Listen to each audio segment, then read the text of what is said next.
Hey guys, welcome back to the channel. In today's quick video, I'll show you how to fix Tapo camera SD card not formatting. For that, 1. Restart camera, unplug 10 sec, then plug back in, then try format again in Tapo app. 2. Confirm SD card type, class 10 or UHSI, 8 GB, 256 GB, supported. 3. Remove plus reinsert SD card fully until it clicks. 4. Format SD card on phone or PC first. 5.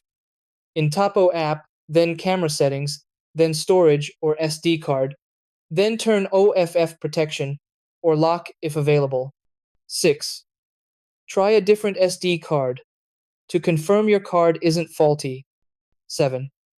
If still not working, then reset camera hold, reset 5 to 10 sec, then try formatting again. 8. If it still fails, then SD card slot may be faulty, then contact support